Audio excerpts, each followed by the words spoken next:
May aaminin ako sa inyo ulit. Here's Ate Beb's Confessions, Part 10. Charot, Part 4.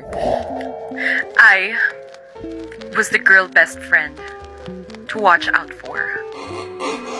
I know, guys. Let me explain ulit. Actually, Gaga talaga ako nun. there's not much to explain kasi kasalanan ko talaga. Just to be clear, this was in high school, okay? So, I had a boy best friend kasi noon. Katabi ko kasi siya sa klase.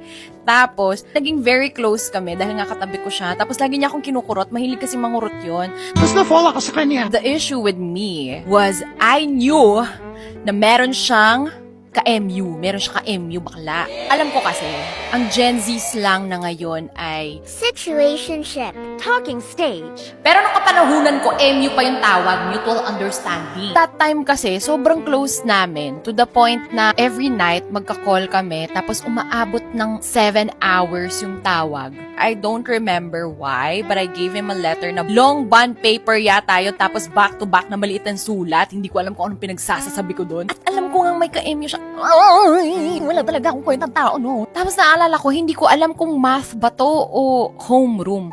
Yung teacher namin, nagpalista sa amin sa notebook ng mga bagay na importante sa amin. Ang nasa listahan niya, number 1, yung ka-MU niya. Tapos number 2, ako sis. Mali siya dun.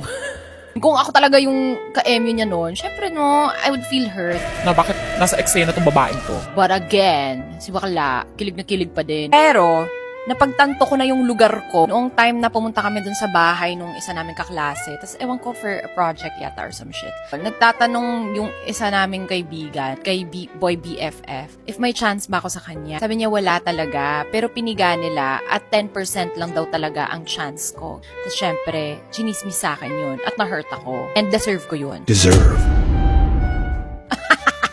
Naiinis ako sa sarili ko pag iniisip ko ngayon. Hindi pa talaga ako nagpapasorry dun sa naka-MU niya noon.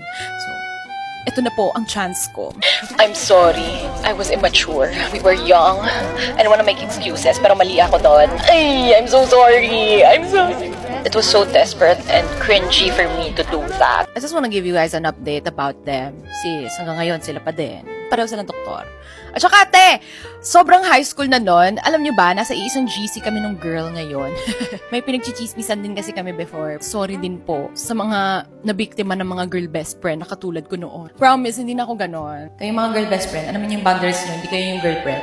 Huwag kayong entitled. Okay? Okay.